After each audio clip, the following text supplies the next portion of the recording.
Subscribe करें और bell दबाएं ताकि कोई खबर रह न जाए।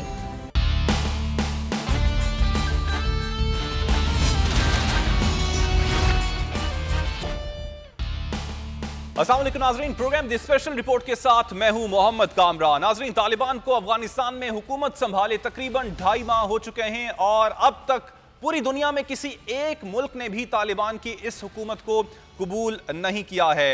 इस दौरान अफगानिस्तान में खुदकुश हमले भी हो रहे हैं। गुज़श्ता रोज़ भी खुदकुश हमले हुए और इस खुदकुश हमले के नतीजे में 19 अफराद जाँ बहक जबकि 50 से ज़ायद ज़ख्मी भी हुए।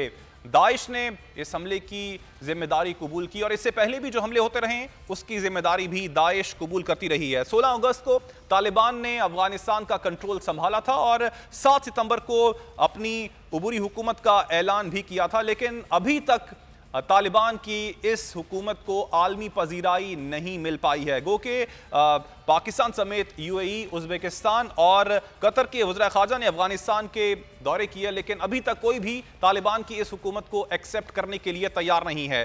तालिबान के तर्जुमान ज़बीहुल्लाह मुजाहिद ने अमरीका और दीगर ममालिक है उस पर जोर दिया है कि वो उनकी हुकूमत को तस्लीम करे और जो इमदाद है वो भी दे और साथ साथ जो पैसे रोके हुए हैं, ख़ास तौर पे अमेरिका पे उसने जोर दिया कि 9 अरब डॉलर्स जो रोके गए हैं उनको रिलीज़ किया जाए ताकि कोई इंसानी अलमिया ना दरपेश हो। इस हवाले से बात करेंगे। सवाल यही उठाएंगे कि अगर ऐसा नहीं होता है, तालिबान की हुकूमत को इंटरनेशनली तौर पर पजीराई नहीं मिलती है, कोई भी मुल्क उसकी हुकूमत को तस्लीम नहीं करता है, तो इसके असरात अफगानिस्तान पर और ख़ित्ते पर किस तरह के आ सकते हैं, ये हम प्रोग्राम के डिस्कस करेंगे। मेरे साथ मौजूद हैं जमील अहमद खान, फॉर्मर एम्बेसडर हैं। बहुत शुक्रिया जमील साहब आपके वक्त का। और साथ साथ हमें ज्वाइन किया है सीनियर एनालिस्ट हैं, एंकर पर्सन हैं, होस्ट हैं अमीर अब्बास साहब। बहुत शुक्रिया अमीर साहब आपके भी वक्त का। जमील साहब आपसे गुफ्तगू का आगाज करना चाहूँगा। 2.5 महीने से ज़ायद वक्त हो चुका है तालिबान को अफगानिस्तान का कंट्रोल संभाले और अपनी नई हुकूमत का ऐलान किए हुए। क्या वजह है कि अभी तक इंटरनेशनली उनकी हुकूमत को एक्सेप्ट नहीं किया गया है और किस तरह के असरात मुरतब हो सकते हैं ऐसा ना करने की सूरत में? जी, आपने दोनों हिस्से सवाल के जवाब किए हैं, बड़ी कलीदी किस्म के हैं और जिनकी वजह से न सिर्फ पाकिस्तान पे उसके बड़े मुज़र असरात पड़ेंगे बल्कि हमारे रीजन पे और दुनिया पर भी पड़ सकते हैं। तो पहला हिस्सा ये है कि अब तक दुनिया ने क्यों नहीं तालिबान को तस्लीम किया, पजीराई जिसको आप कह रहे हैं क्यों नहीं दी गई। मैं आपको ले चलूँगा। इसके 2 पहलू हैं। पहला पहलू ये है कि जियोपॉलिटिकल सिचुएशन ग्लोबल जो है उसमें अमेरिका उसका रूह रवां है और उनका क्या इंटरेस्ट है अमेरिकन और उनके एलाइज का। अब तो शक कुछ यकीन पे बदलता जा रहा है कि जो दोहा एग्रीमेंट हुआ था उसको वो जिस अंदाज में उस पर कंप्लाइंस चाहते हैं अमेरिकन और उनके एलाइज, वो तालिबान से मतलब जैसे कहा जाए कि चांद लाने के बराबर है वो।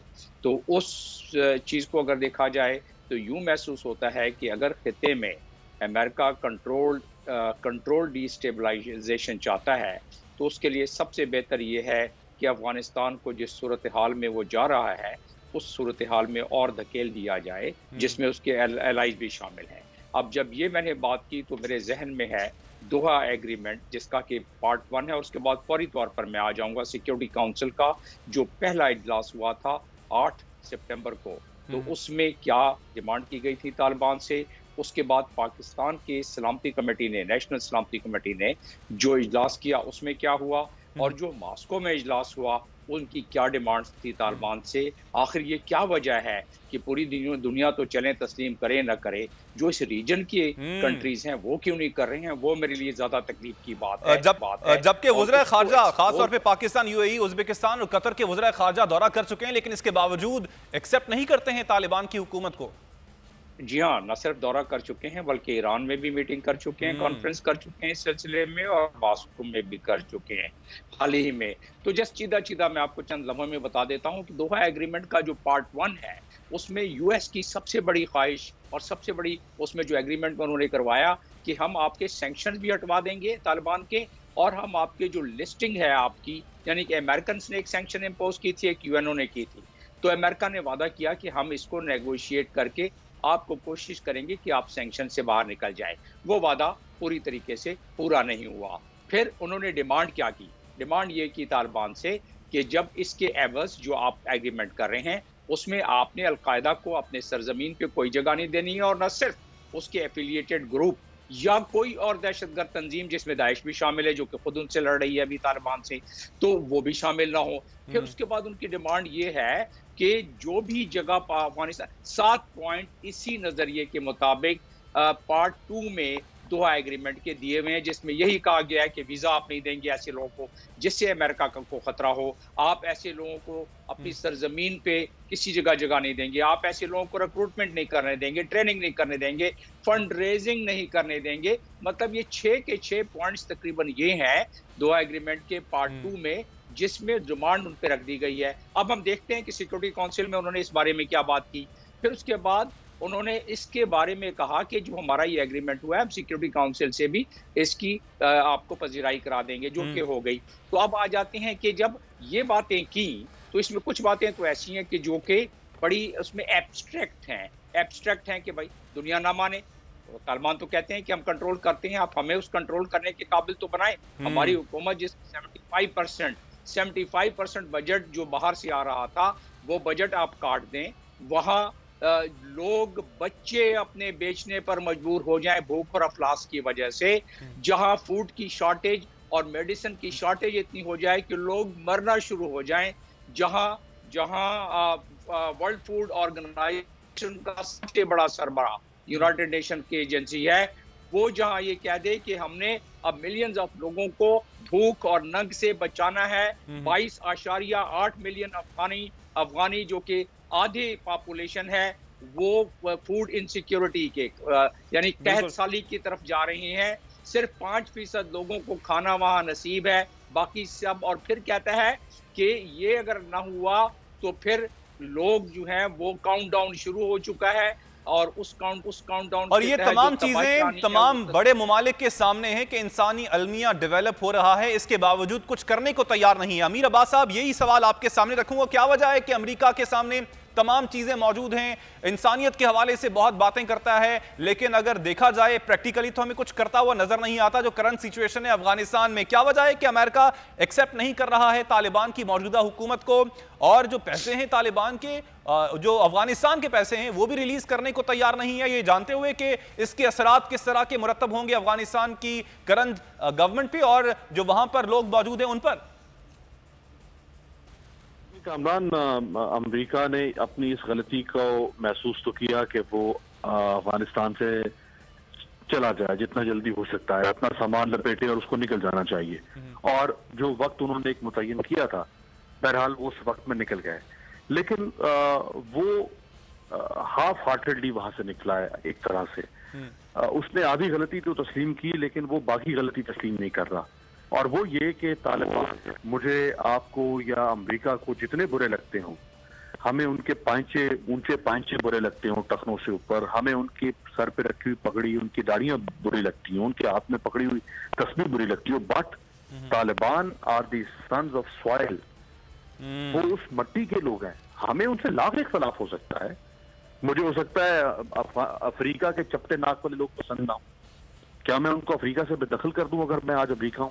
नहीं कर सकता ना। बिल्कुल हो सकता है मुझे जापान, चीन या साउथ कोरिया के लोग जो हैं उनकी शक्लें पसंद निकाल दूं, क्या उनकी हुकूमत टॉपल कर दूं? नहीं। तालिबान को एक रियलिटी के तौर पर तस्लीम करना पड़ेगा अमेरिका को। ये वो गलती है जो वो अंडू नहीं कर रहा। जब उसने निकाला तालिबान को 2001 में, उस वक्त भी उसने के रजीम को, उनकी हुकूमत को तस्लीम नहीं किया, और दुनिया में सिर्फ 2 मुल्क थे जिन्होंने तालिबान हुकूमत को तस्लीम किया था, बाकी दुनिया ने तस्लीम नहीं किया। आज फिर दुनिया उसी गलती को दोबारा से दोहरा रही है।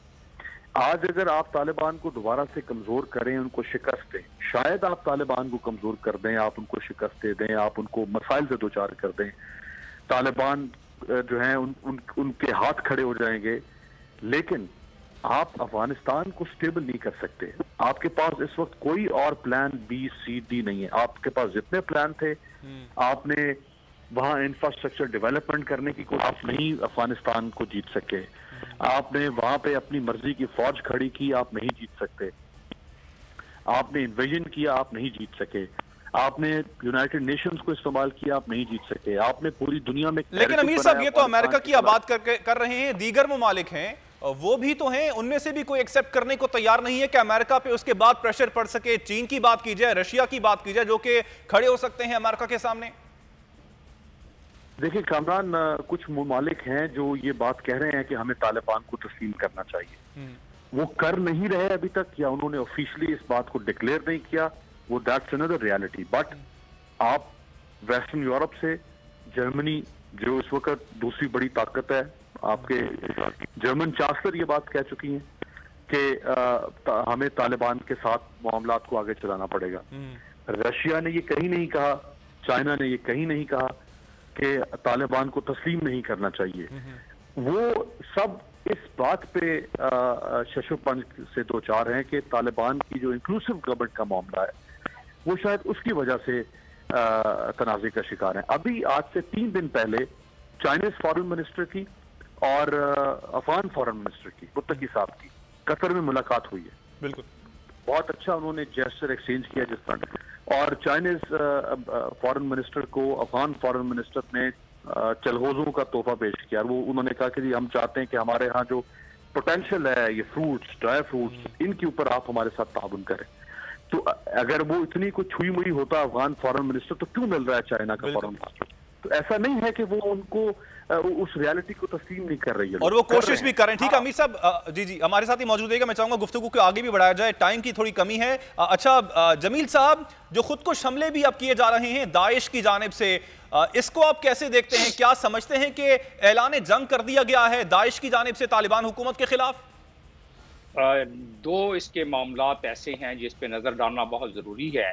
और इस वक्त जो ये खुदकुश हमले हो रहे हैं, ज़ाहिर है जब इंफ्रास्ट्रक्चर और गवर्नेंस वहाँ नाम के लिए उसके लिए मजबूती ना आए और उसके पास फंडिंग ही ना हो, 6-6 महीने से लॉ इन्फोर्समेंट या दूसरों को तनख्वाहें ना मिली हों, तो वहाँ इंफ्रास्ट्रक्चर ही नहीं है ना जो इस चीज़ को कंट्रोल कर सके। तालिबान के अपने रैंक्स एंड फाइल जो हैं वो जिस काम के लिए थे वो बहुत मजबूत और मजबूत थे, हुकूमत चलाने के लिए और ऐसे मामलात को रोकने के लिए उन्हें और बहुत सारे जराए चाहिए जो कि नहीं है। तो बात वहीं आ जाती है कि जो फंडिंग उनकी है वो रिलीज नहीं हुई है। बात वहीं आ जाती है, यूरोपियन यूनियन ने प्लेज किया 1 बिलियन यूरो का, और उससे पहले 300 मिलियन यूरो का।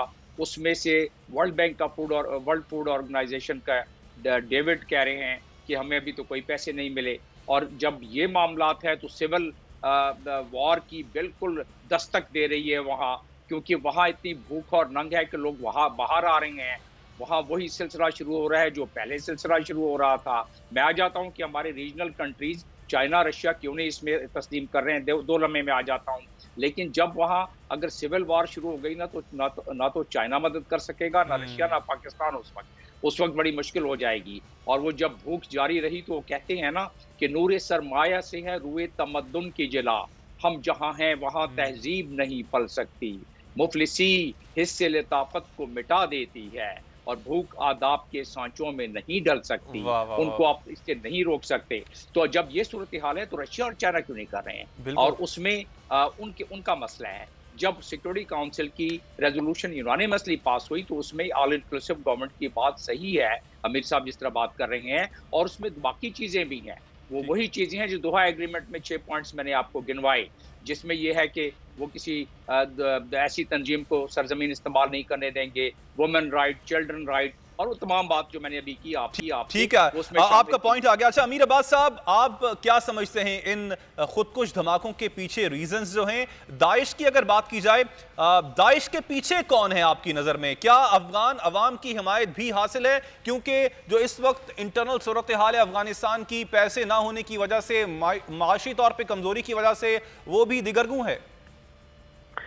बड़ी खूबसूरत अशार पढ़े हैं साहिर लुधियानवी के मास्टर साहब ने। काश कि अगर आज साहिर मौजूद होते और वो अफगानिस्तान के इस इतने बड़े इंसानी अलमिये पे लिखते और दुनिया मजीद अगले 100 साल तक साहिर को याद रखती। देखिए मुझे चूंकि खुद इत्तेफाक है अफगानिस्तान में जाने का इन्हीं हालात में, तो ऐसा नहीं है कि दाइश का कोई बहुत बड़ा सपोर्ट बेस है अफगान अवाम के अंदर। दाइश अफगानिस्तान के साउथ में है, जिसमें है जलालाबाद जिसका कैपिटल है, इसी तरह से जब आप मजीद साउथ ईस्ट की तरफ जाते हैं तो ये तोरा बोरा का इलाका है और ये पूरा जो है ये दाइश के कंट्रोल में है। ये वो इलाका है जो दाइश के तकरीबन गुज़श्ता 6 साल से दाइश के कंट्रोल में वक्तन फवक्तन आता जाता रहा है। यहीं पे मदर ऑफ ऑल बॉम्ब, जो कि ट्रम्प के जमाने में अमेरिका ने वहां एक बम फेंका था, वो दाइश के ठिकानों के ऊपर फेंका था, जिसमें से कुछ ऐसे भी लोग मारे गए थे जिनके कनेक्शंस इंडिया के साथ थे। वो इंडियन नेशनल्स भी उनके बारे में कहा जाता है कि वो शायद कोई ऐसे फनाटिक मुस्लिम्स थे कि जो इंडियन बेस थे और वो यहाँ पे दाइश को जिन्होंने आके ज्वाइन किया था। दाइश के अलावा वहाँ पे तहरीक तालिबान पाकिस्तान के लोग हैं, लेकिन वो तालिबान गवर्नमेंट के लिए कोई बहुत बड़ा खतरा नहीं है। तालिबान गवर्नमेंट के लिए जो मिलिटेंसी में सबसे बड़ा खतरा है वो दाइश है इस वक्त, ISKP, नॉट ISIS, ISKP। इसके अलावा कुछ और मिलिटेंट ऑर्गेनाइजेशंस हैं, लेकिन वो उस तरह से, यानी वो फैनेटिक्स नहीं तो है। दाइश को अमीर साहब क्यों अब तक तालिबान की हुकूमत काबू करने में कामयाब नहीं हो पा रही है? इतनी बड़ी सुपर पावर को शिकस्त दे दी और दाइश जैसी उनके मुकाबले में छोटी तंजीम है उसको काबू नहीं कर पा रही है। कामरान, ये ग्राउंड रियलिटी जो है वो बड़ी दिलचस्प है अफगानिस्तान की। ये सवाल जो है वो अफगानिस्तान से बाहर बैठकर उठाना बहुत आसान है, लेकिन अगर आप अफगानिस्तान को समझते हो, आपने अफगानिस्तान में के तूलो अर्ज को देखा हो, तो देखिए वो वहाँ जितने लोग हैं जो अफगानी हैं, उनकी जो शनाख्त है वो सिवाय जो हजारा एथनिसिटी के लोग हैं, उसके अलावा जो बाकी अफगानी हैं वो उनकी शक्लें एक दूसरे से मिलती जुलती हैं, उनकी जबान मिलती है, उनका लिबास मिलता है। तो आप शनाख्त नहीं कर सकते हैं, वो आप में ही घुले मिले हैं। आप तफसील नहीं कर सकते कि ये दाइश से है, ये तालिबान है, ये हजारा के तो है तफसीस, लेकिन हाँ कुछ जो नॉर्थ के लोग हैं, इनके शुमाली इत्तेहाद के, उनकी कुछ रिजेम्बलेंस इनसे नहीं मिलती है। एक तो ये वजह है। दूसरा ये कि जैसे पहले जिक्र किया अम्बेसडर साहब ने कि इस वक्त अफगान गवर्नमेंट जो है वो फाइनेंशियल क्राइसिस से गुजर रही है। उनके पास जो पैसा बाहर से आता था इमदाद की सूरत में, जिससे अफगान इकॉनमी चलती थी, उनके पास अब खुद तो ऐसा कुछ नहीं कि वो दुनिया को बना के माल बाहर बेच सके। वो क्या उनके पास कोई टेक्सटाइल इंडस्ट्री है, क्या उनके पास कोई स्पोर्ट्स के पास कोई हाईटेक इंडस्ट्री है, क्या उनके पास कोई केमिकल इंडस्ट्री, उनके पास तो कुछ भी नहीं है दुनिया को एक्सपोर्ट करने के लिए। जो उनके पास है कुछ बेचारों के पास, जो उनका अपना नेचुरल पोटेंशियल है, जिसमें फ्रूट्स हैं, जिसमें वेजिटेबल्स हैं, जिसमें अदर क्रॉप्स हैं, जिसमें मिनरल्स हैं, $2 ट्रिलियन से ज्यादा के मिनरल्स हैं, लेकिन वो बेचारे एक्सप्लॉइट नहीं कर सकते, आज फायदा नहीं उठा सकते। तो वो गवर्नमेंट एक वीक गवर्नेंस पर मबनी इस वक्त हुकूमत है, जो उनके अपने जो उनका, और अमेरिका भी तो सर वो पैसे रिलीज करने के लिए तैयार नहीं है। $9 अरब हैं, वो भी रिलीज नहीं कर रहा है। उसकी वजह से मजीद मुश्किलात का सामना है इस वक्त तालिबान की हुकूमत को। हमारे साथ ही मौजूद रहेगा जमील साहब, आप समझते हैं कि जो दाइश है वो बड़ा थ्रेट है तालिबान हुकूमत के लिए? क्योंकि एक जगह देखा जाए एक जगह कि तालिबान जो हैं उन्होंने अमेरिका जैसी सुपर पावर को शिकस्त दे दी और उनको 20 साल बाद भी भागने पर मजबूर कर दिया, वो तालिबान को काबू नहीं कर पाए। तो दाइश जैसी छोटी तंजीम क्या तालिबान के लिए बड़ा थ्रेट है? जी, मैं क्योंकि यूएनओ में रहा हूं और मैंने सोमालिया के हालात भी देखे हैं, मेरी पोस्टिंग थी वहाँ, मैं डिपार्टमेंटल हेड था केनिया सोमालिया में, तो वहाँ भी मैंने देखा है कि किस तरह वहाँ अलकायदा के स्प्लिंटर ग्रुप्स को इसके बावजूद के तमाम कोशिशें और काविशें की गई यूनाइटेड नेशंस की तरफ से भी, एथियोपिया की तरफ से भी, वो नहीं हो सका, इसलिए कि जो इंफ्रास्ट्रक्चर चाहिए था प्रेसिडेंट सोमालिया को वो नहीं दिया गया। वही बात आ जाती है यहाँ अफगानिस्तान में।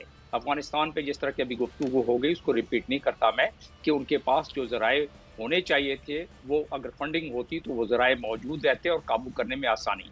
दूसरी बात यह कि दाइश को दवाम कौन बख्श रहा है, ये बहुत ज़रूरी बात है। इसका सबूत कोई ला के दे सके या ना दे सके, लेकिन हमने जो अक़वाम मुत्तहिदा में डोसियर पेश किया उसमें इसके कुछ इशारे मौजूद हैं। और दाइश को इनडायरेक्टली और ये जो टेररिस्ट ऑर्गेनाइजेशन को जिस तरह फंडिंग की जाती है, वो कोई आदमी प्रूफ छोड़ के फंडिंग नहीं करता। इसको फंडिंग हमारे दुश्मनों की तरफ से भी हो रही है, और वो आपने खुद बताया, अभी मदर ऑफ ऑल बॉम्ब्स का बताया भी अमीर साहब ने, जिक्र आपसे किया। तो एक वो है। तीसरी चीज़ ये है कि ये दाइश निकली कहाँ से। दाइश का जो बाकी मामला अपनी जगह पे वो कजन्स हैं आपस में, चाहे TTP हो, दाइश हो, तालिबान हो, वो आपस में एक दूसरे से शक्लें मिलती हैं, दूर दराज के ट्राइबल्स मिल जाते हैं, रिश्तेदारियां मिल जाती हैं, तो उनके लिए उन पॉकेट्स में छुपना आसान होता है। और वो स्प्लिंटर ग्रुप्स हैं, स्प्लिंटर ग्रुप्स तो किसी मुल्क में कहीं भी बैठ के कोई भी हमला कर सकते हैं। जब अमेरिका जैसे मुल्क में बाहर से जाके स्प्लिंटर ग्रुप्स ने हमला कर दिया तो वो तो वहीं के लोग हैं, दाइश ज़्यादातर, और वो वहाँ जाके वो कर सकते हैं। तो दो तीन चीज़ें हो गई ना, एक तो बाहर से भी उनको सपोर्ट है, दूसरी ये है कि वहाँ के लोग हैं, तीसरी चीज़ ये है कि तालिबान गवर्नमेंट के पास वो ज़राए नहीं है कि वो उस चीज़ को काबू पा सके।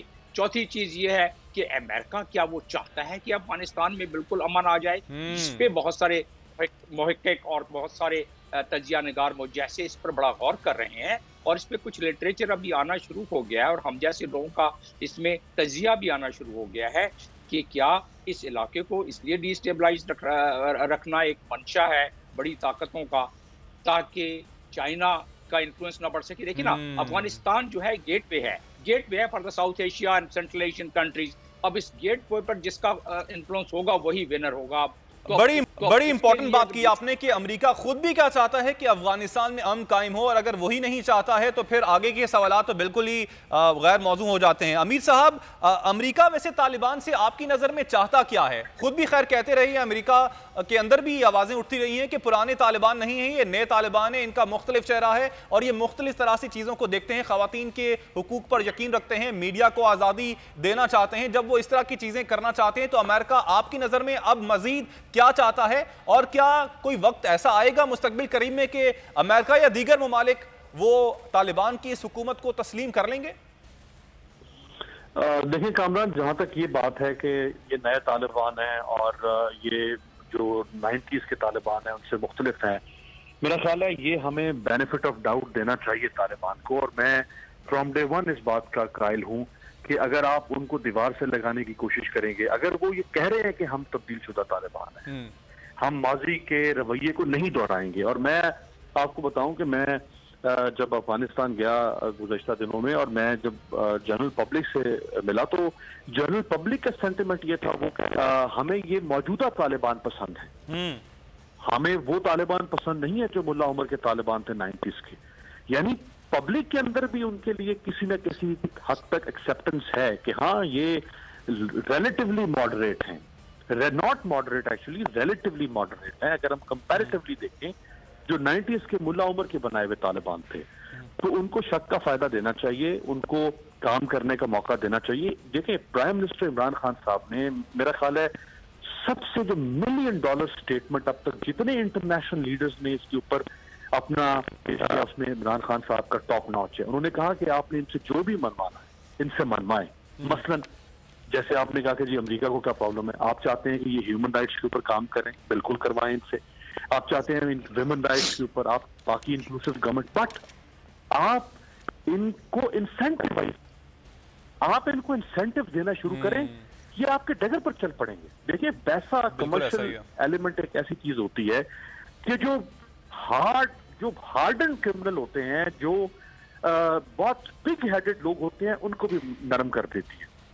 मसलन ये कि आप उनसे अगर ये चाहते हैं कि जी वो खवातीन को राइट्स दें, तो उसका तरीका ये होना चाहिए कि आप उन्हें कहें कि हम आपको GSP प्लस का स्टेटस देते हैं, आपको यूरोप की मंडियां आपके लिए खोल देते हैं।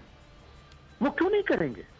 वो करेंगे, भले वो रिलक्टेंट होंगे, लेकिन वो करेंगे। उसी तरह से यूनाइटेड नेशंस में आपके जो बाकी रीजनल फोरम्स हैं, आप उन रीजनल फोरम्स में उनको लाएं, आप उनको एक स्टिमुलस पैकेज दें। ये कहा जा रहा था कि जिस तरह से मार्शल प्लान अमेरिका ने दिया था वेस्टर्न यूरोप के लिए सेकेंड वर्ल्ड वॉर के बाद, इसके लिए भी एक मार्शल प्लान जारी करे, अफगानिस्तान के लिए भी। चीजों को इंसेंटिवाइज करके आप तालिबान से मनवाएं। अगर आप डंडे के और इसी सूरत में ही खित्ते में अमन मुमकिन है, जो कि बात आप कर रही हैं अमीर अब्बास साहब। आपका टी शॉट मुझे ब्रेक का कहा जा रहा है। बहुत शुक्रिया अमीर अब्बास साहब, आपने वक्त दिया, और जमील अहमद खान साहब आपने वक्त दिया बोल टेलीविजन को, आपका भी शुक्रिया। नाज़रीन, यहाँ पर हम ब्रेक लेंगे और ब्रेक से जब वापस आएंगे तो कुछ डेंगू के हवाले से बात करेंगे। पाकिस्तान ने कदरे कोरोना पर काबू तो पा लिया है, लेकिन अब डेंगू के केसेस में इजाफा हो गया है। इस हवाले से बात करेंगे, सिम्टम्स के हवाले से बात करेंगे, तदारुक कैसे किया जा सकता है, इस हवाले से ही बात करेंगे इस ब्रेक के बाद।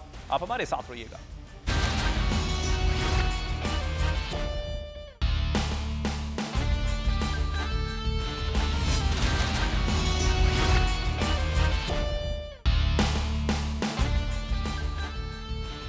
प्रोग्राम में एक बार फिर खुशामदीद नाजरीन। अल्हम्दुलिल्लाह अल्हम्दुलिल्लाह अल्हम्दुलिल्लाह कोरोना केसेस में कमी वाक़ई हो रही है मुल्क भर में। अगर बात की जाए तो कोरोना का ग्राफ नीचे आ रहा है, लेकिन दूसरी जानिब अगर डेंगू की बात की जाए तो डेंगू के केसेस में इजाफा देखा जा रहा है। पंजाब की बात की जाए तो पंजाब में सूरत हाल सबसे गंभीर है और 24 घंटों में 493 अफराद डेंगू का शिकार होकर अस्पताल पहुंचे हैं और अब तक 51 अफराद डेंगू की वजह से सूबे पंजाब में जान की बाजी हार चुके हैं। खैबर पख्तूनख्वा की बात की जाए तो एक रोज़ के दौरान डेंगू के मजीद 266 केसेस रिपोर्ट हुए हैं और अगर सिंध की बात की जाए तो 66 केसेस रिपोर्ट हुए हैं और इनमें से 40 का ताल्लुक सिर्फ कराची से बताया जाता है।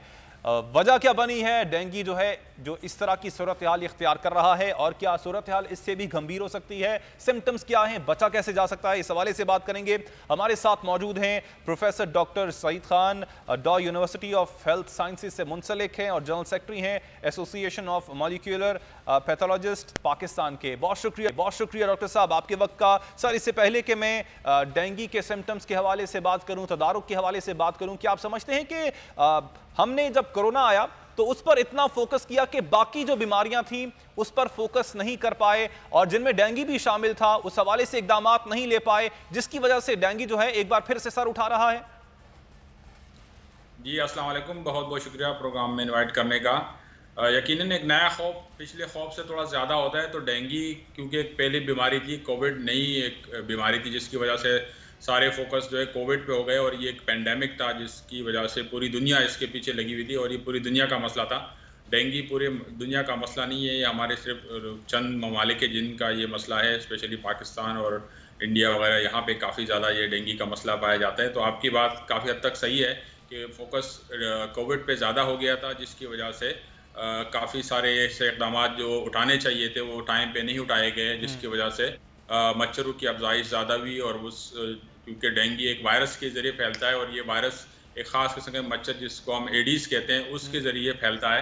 तो वो मच्छर ज़्यादा तादाद में उसकी अफजाइश हुई और बारिशों के बाद ज़्यादा तादाद में ये डेंगू अभी भी। अच्छा डॉक्टर साहब, एक चीज़ के बारे में क्लियर कीजिएगा, क्या डेंगू का इलाज मौजूद है? क्योंकि मैं सुन रहा था कि शायद डेंगू का इलाज ही मौजूद नहीं है, बस रेगुलर जो बुखार के सिम्टम्स होते हैं जिस तरह ट्रीट किया जाता है उसी तरह डेंगू को भी ट्रीट किया जाता है।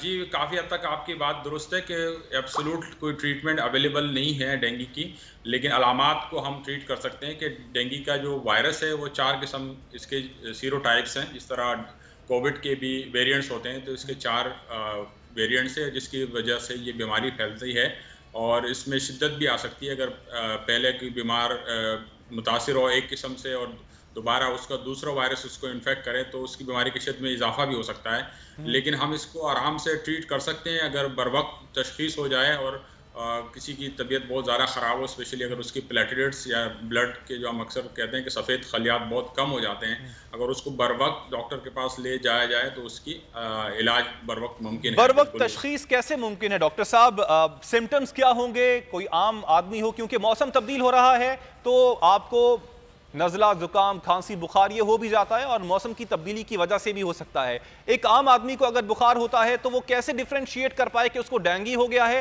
या फिर ये आम बुखार है? ये बहुत अहम सवाल है क्योंकि बुखार कई किस्म के हैं। आजकल कोविड की वजह से भी लोग परेशान हैं, सारा फोकस कोविड की वजह से फोकस वहीं चला जाता है। फिर टाइफाइड का भी बुखार है, बाकी सीजनल जो फ्लू है उसमें भी बुखार होता है। तो डेंगू का जो बुखार है उसमें शदीद दर्द भी जिस्म में होता है, जोड़े के दर्द स्पेशली, तो वो ज़्यादा स्पेसिफिक है बाकी बुखार से, इनको मुनफरिद बनाता है और शदीद बीमारी की सूरत में जिस्म की किसी उज़ू से या अज़ा से खून भी निकल सकता है। तो इसका आसान तशख़ीस ये है कि ब्लड टेस्ट कराया जाए। अगर उसमें प्लेटलेट्स की कमी की निशानदेही होती है तो ये बहुत बड़ी एक अलामत है कि प्लेटलेट्स या सफ़ेद खलियात खून में कम है, तो डॉक्टर से बर वक्त रुजू करना चाहिए और टेस्ट भी है, ब्लड टेस्ट है जिसकी वजह के ज़रिए हम इसकी तशख़ीस करा सकते हैं। लेकिन अगर जोड़ों में शदीद दर्द है और बदन में दर्द है, बुखार तेज़ है और अगर CBC या ब्लड रिपोर्ट में ये तशख़ीस हो जाती है कि प्लेटलेट्स की तादाद तेज़ी से कम हो रही है तो ये डेंगू की अलामात है और इससे हमें बर वक्त डॉक्टर के पास जाना चाहिए। अच्छा सर, अब बचा कैसे जा सकता है डेंगू से? एक तो बताइएगा कि ये मच्छर क्या सिर्फ इसी रीजन में पाया जाता है, ये बना कैसे मच्छर, और दूसरी बात है इससे बचा कैसे जा सकता है। कहा यही जाता है कि फजर के और मगरिब के वक्त यूजुअली ये मच्छर बाहर निकलता है, इसमें किस हद तक सच्चाई है? क्या अगर आपको मगरिब के बाद अगर आप इस तरह की आप जो आप बचाव के लिए इकदाम करते हैं वो नहीं भी करेंगे तो कम से कम अगर आपको कोई मच्छर काटता है तो वो डेंगू का नहीं होगा? जी, ये बेसिकली वायरस के जरिए फैलता है जो डेंगू वायरस है, लेकिन वो वायरस मच्छर के अंदर होता है।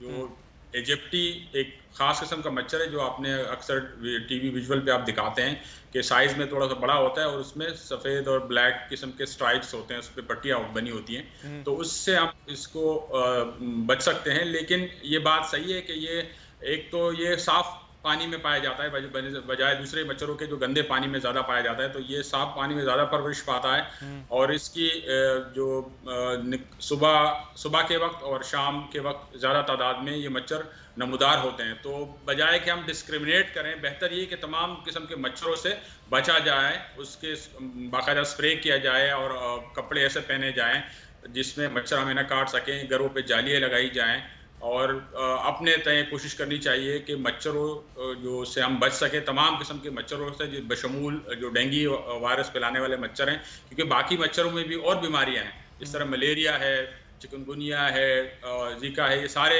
ऐसे बीमारियां हैं जो मच्छरों के जरिए फैलती हैं। तो हमें अपने आप को तमाम मच्छरों से महफूज रखना चाहिए ताकि डेंगू समेत बाकी बीमारियों भी काबू पाया जा सके। अच्छा डॉक्टर साहब, अब एक और चीज आपसे पूछना चाहूंगा, अगर डेंगू का मच्छर आपको काट जाता है तो ये अलामात कितने दिन तक नमूदार हो जाती हैं, और दूसरा कितने दिन तक ये डेंगू का वायरस इंसान के जिस्म में रहता है? ये तकरीबन 3 से 4 दिन के बाद बुखार आना शुरू हो जाए, तकरीबन हफ्ता लगता है फुल फ्लेज जो सिम्टम्स आने में, और बीमारी सही होने में तकरीबन 15 से 20 दिन भी लग सकते हैं। वो डिपेंड करता है कि उसकी मुदाफ़ती निज़ाम कितनी कमज़ोर है, कितना ताकतवर है उस पेशेंट का, दूसरा उसकी ग़िज़ा क्या है, और उसको दोबारा इन्फेक्शन हुआ या पहली बार हुआ, ये भी बहुत इंपॉर्टेंट है। जिस तरह मैंने बताया कि इसके 4 टाइप्स होती हैं, तो कुछ टाइप इसमें ज़्यादा शिद्दत वाली बीमारी पैदा करती है, कुछ निस्बतन कमज़ोर बीमारी की वजह बनती है। तो कई फैक्टर हैं जिसकी वजह से बीमारी की शिद्दत का तायुन किया जा सकता है। अच्छा डॉक्टर साहब, लास्ट सवाल आपसे करना चाहूंगा, किसी को डेंगू हो जाता है तो वो क्या घर में अपना ट्रीटमेंट कर सकता है? एक चीज मैं ये भी सुन रहा था कि जो कावा वगैरह पीते हैं वो भी कोई इतना सूदमंद साबित नहीं होता है, डेंगू ने अपना जो मुद्दत है वो जिस्म में पूरी करके ही बाहर निकलेगा, तो इसमें किस हद तक सच्चाई है? घर में अगर रह के कोई इंसान इलाज करना चाहे तो क्या मुमकिन है? घर में रहने से बेहतर है कि डॉक्टर से लाजमी रुजू करें। अगर डॉक्टर फिर बताएं, क्योंकि एक टेस्ट होता है जिसको हम CBC कहते हैं, उससे पता चलता है कि प्लेटलेट्स कितने कम है। अगर खुदा न खास्ता प्लेटलेट्स की तादाद बहुत कम हो जाती है तो फिर उस वक्त इंतकाल खून की ज़रूरत पेश आती है और खून मुंतकिल करना ज़रूरी हो जाता है। तो ऐसा ना हो कि उसको खून की ज़रूरत हो और घर पर बैठा रहे और उनको तबीयत ज़्यादा ख़राब हो सकती है। तो एक डॉक्टर को बाकायदा दिखाना चाहिए और घर पर बैठने से बेहतर है कि वो मुआलिज से रब्ता करें। डॉक्टर अगर उनको फिर सजेस्ट करते हैं टेस्ट के बाद कि आप घर पे बैठ सकते हैं और बाकायदगी से आप टेस्ट करवाएं, तो घर पे बैठ सकते हैं, लेकिन उससे पहले ज़रूरी है कि वक्त पे डॉक्टर को दिखाया जा सके ताकि बीमारी की शिद्दत में ज़्यादा इजाफा ना हो। बहुत शुक्रिया डॉक्टर सईद खान साहब। आप बोल टेलीविजन को नाजरीन, महकमा सेहत सिंध के वैक्सीनेटर्स ने सिंध भर में हड़ताल कर दी है और सूबे भर में वैक्सीनेशन का जो अमल है इस वक्त रुक चुका है। सिंध वैक्सीनेटर्स एसोसिएशन के तहत कराची प्रेस क्लब के बाहर एहतजाज किया जा रहा है और 336 बरतरफ वैक्सीनेटर्स को बहाल और अपग्रेडेशन का मुतालबा इस हवाले से किया जा रहा है। मज़ीद तफसीलात मालूम कर लेते हैं। बोल न्यूज़ के नुमाइंदे इरशाद संजरानी इस वक्त हमारे साथ मौजूद हैं। इरशाद, बताइएगा क्या मामला है ये और एहतजाज किया जा रहा है, मुतालिबात क्या क्या हैं? मौजूद हैं कराची प्रेस क्लब के बाहर और महकमा सेहत के मुलाजमीन जो है वैक्सीनेटर्स की एसोसिएशन है पूरे जो सूबे में स्ट्राइक की कॉल दी है। मौला बख्श चांडियो इनके सरबराह हैं वैक्सीनेशन के VWO के, उनसे हम बात करते हैं कि एहतजाज किस लिए है। मौला बख्श साहब, ये एहतजाज किस हवाले से है और क्या क्या मुतालबात है आपके महकमा सेहत? भाई अर्ज ये है कि हमें ये 6 साल से हमारी स्ट्रगल यही चल रही है। पहला हमारा स्ट्रगल यही था कि अपग्रेडेशन टाइम स्केल दें। ये 6 साल से हमें जो है ना गवर्नमेंट वजीर सेहत को हमने ये सारा कहा हुआ है, सेक्रेटरी साहब को कहा हुआ है, यही हमें कहते हैं भाई सब्र करो तुम्हारा काम हो जाएगा। जो हमारे वैक्सीनेटर हैं अभी 336 से पहले 1300 उन्होंने निकाले थे। हमारे बच्चे जो 2 साल से बेरोजगार हैं, जिन्होंने रोजी की है, ड्यूटी की है, उनकी आईडी खुली हुई है, आज इंशाल्लाह हम अपना रेड जोन की तरफ जाएंगे। 4:30 बजे हम अपना कफन बांध के अपना हुकूक लेके वापस जाएंगे। शुक्रिया। मौला बख्श चांडियो कह रहे थे कि स्ट्राइक जो है पूरे सूबे में जारी है। इस वक्त पूरे सूबे में तमाम वैक्सीनेटर्स ने कराची प्रेस क्लब के बाद आपने इस हवाले से अपडेट किया, आपका शुक्रिया। और नाजरीन अब कुछ बात करेंगे क्रिकेट बुखार की, जो कि 104 है। T20 क्रिकेट टूर्नामेंट जारी है, T20 वर्ल्ड कप का सिलसिला जारी है और साथ साथ पाकिस्तान की जानिब से उम्दा परफॉर्मेंस का सिलसिला भी जारी है। क्या ही उम्दा परफॉर्म किया जा रहा है पाकिस्तान की जानिब से। गुज़श्ता रोज भी पाकिस्तान ने शानदार कारकर्दगी का मुजाहरा किया और नामीबिया को शिकस्त देकर सेमीफाइनल में जगह बना ली है। और इसी उम्दा कारकर्दगी का नतीजा यह है कि इस वक्त पाकिस्तानी टीम के कप्तान बाबर आजम जो हैं इस वक्त T20 रैंकिंग में नंबर 1 बैट्समैन बन चुके हैं। अगर मोहम्मद रिजवान की बात की जाए, गुज़श्ता रोज भी नामीबिया के खिलाफ उन्होंने बहुत ही उम्दा बैटिंग की और अब वो T20 रैंकिंग में बेहतरी के बाद अब चौथे नंबर पर बराजमान है। आज इंपॉर्टेंट मैच जो खेला जाना है वो खेला जाना है इंडिया और अफगानिस्तान के दरमियान। देखना यह है कि क्या इंडिया आज का मैच अपने नाम कर पाता है। पॉइंट्स टेबल की बात की जाए तो इस वक्त पाकिस्तान ग्रुप 2 में टॉप पोजीशन पर बराजमान है। सेकंड पर मौजूद है अफगानिस्तान, फिर न्यूजीलैंड है, फिर नामीबिया है और फिर इंडिया है। और इस पोजीशन पर होते हुए भी इंडिया ये सोच रहा है कि शायद वो सेमीफाइनल में क्वालिफाई कर जाए। ऐसा मुमकिन है या फिर नहीं मुमकिन है, बात करने के लिए हमारे साथ मौजूद हैं फॉर्मर क्रिकेटर हैं और KPL के कोच हैं सैयद मोहम्मद अवैस। बहुत शुक्रिया अवैस साहब आपके वक्त का। अवैस साहब, इससे पहले कि मैं पाकिस्तानी परफॉर्मेंस की बात करूं, किस तरह कल खेला पाकिस्तान ने। आज इंडिया मैच खेलने जा रहा है और उम्मीद लगाए बैठा है कि आज का मैच भी अपने नाम कर लेगा और सेमीफाइनल में जाने की भी उम्मीदें लगा के बैठा हुआ है। सबसे पहले तो आज के मैच की बात कर लेते हैं। जिस तरह की परफॉर्मेंस दे रही है अफगानिस्तान की टीम, क्या ऐसा मुमकिन नजर आता है?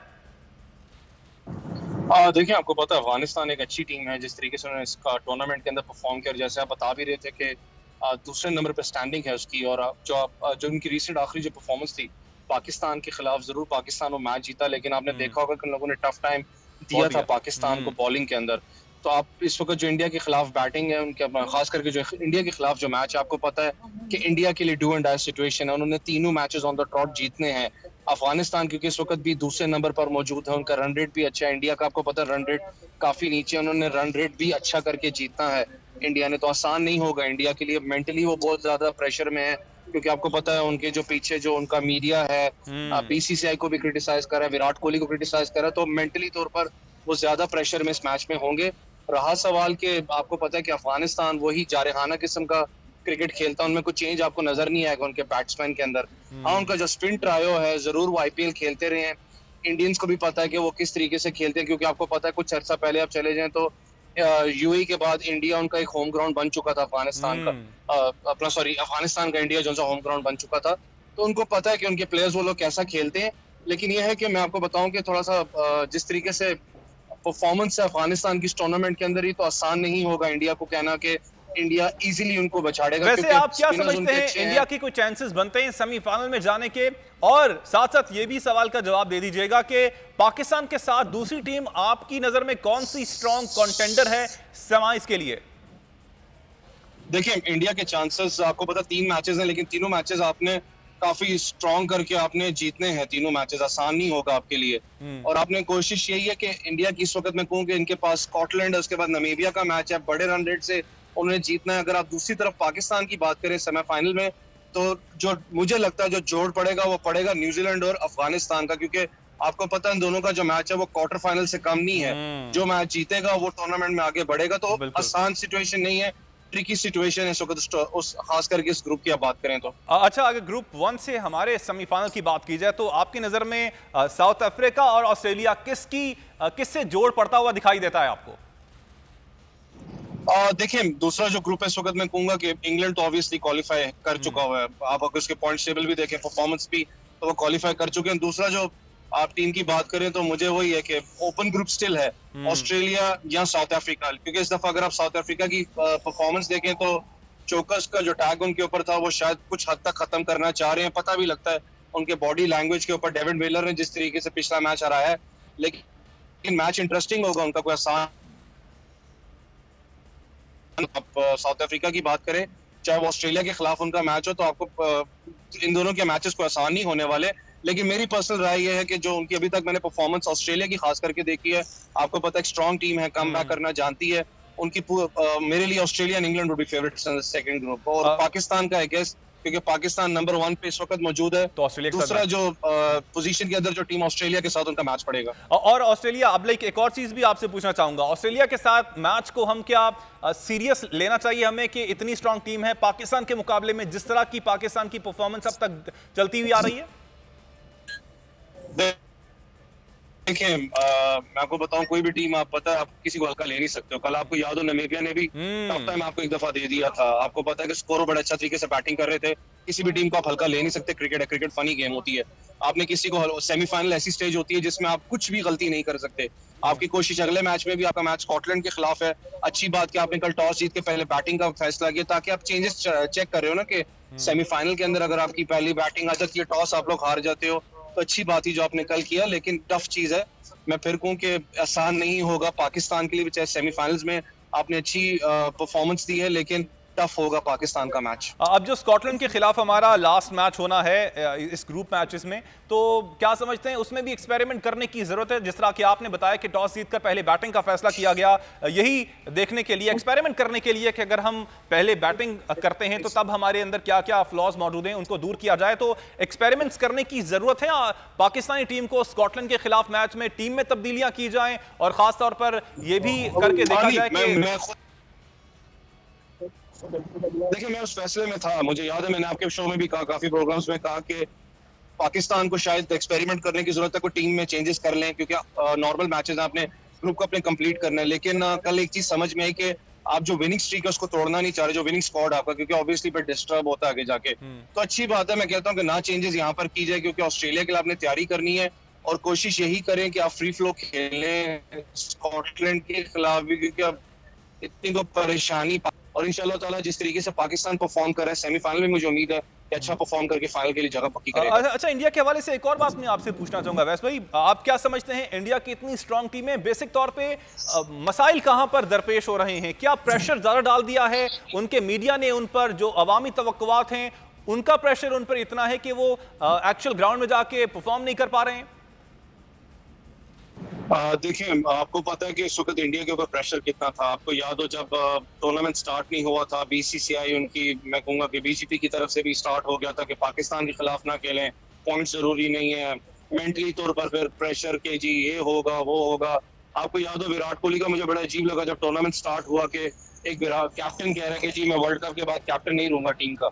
यार आप मोराल गिरा रहे हो ना अपनी टीम का। फिर प्रेशर ये था कि जी आप 1.5 महीने से IPL खेल रहे हो, आपकी टीम बड़ी एक्सपीरियंस्ड है, आपकी टीम ये है वो है, परफॉर्मेंस करेगी ये करेगी, आपकी परफॉर्मेंस धरी की धरी रहेगी। तो प्रेशर उनके ऊपर था। फिर आपने देखा होगा पहला मैच जब वो पाकिस्तान के खिलाफ आ रहे, उनके लड़के तो उन बेचारों के साथ क्या सलूक हो रहा है, खास करके शामी के साथ, उनके साथ क्या सलूक किया गया उनकी तरफ से। तो मेंटली मैंने आपको बताया वो बड़े प्रेशर में इस वक्त, उनको समझ से बाला तरह उनके कि करें कि हम लोग चाहे। धोनी की भी कमी महसूस कर रहे हैं आप? समझते हैं कि धोनी होते तो कुछ मामलात मुख्तलिफ होते या फिर ऐसे ही थे? देखिए, एक ने आना जाना है, आपको पता है, मुझे पता है कि हमेशा जैसे हम कहते हैं ना कि यूसुफ भाई और इंजमाम की कमी महसूस होती है मिडिल ऑर्डर में, लेकिन कभी किसी ने स्टिक आउट नहीं करना होता, जाना होता है। महसूस तो सबकी कमी होती है, क्योंकि वो जो कूल कैप्टन था, कूल माइंड था, वो तो महसूस हो रहा है इंडियन टीम में। लेकिन जो असल चीज जो मुझे लगता है कि जो महसूस होती है इंडियन टीम में, वो टीम सिलेक्शन है। अश्विन आपको याद है टॉप क्वालिटी स्पिनर है, इंडिया के परफॉर्म करते रहे, उनको आप बाहर बिठा देते हो। चाहल जिन्होंने कंटिन्यूसली मैं कहूंगा इंडिया के लिए परफॉर्म किया, IPL के लिए परफॉर्म किया, उनको आप साथ टीम में रखते नहीं हो। तो टीम सिलेक्शन के ऊपर असल में ऑब्जेक्शन है। और अब वो नजर भी आ रहा है कि उनका जो मीडिया है वो इस चीज पे क्वेश्चन उठा रहा है कि टीम सिलेक्शन क्या की गई थी वर्ल्ड कप की तैयारी देख के। बिल्कुल ऐसा ही है, और वो कहते हैं ना कि बड़े बोल भी सामने आते हैं, तो शायद वो भी चीज उनके सामने आ रही है। बहुत शुक्रिया सैयद साहब, आपने वक्त दिया बोल टेलीविजन को। नाज़रीन, उम्मीद करते हैं कि आज का प्रोग्राम आपको पसंद आया होगा। मुझे मोहम्मद कामरान को दीजिएगा इजाजत, अलाने के बाद।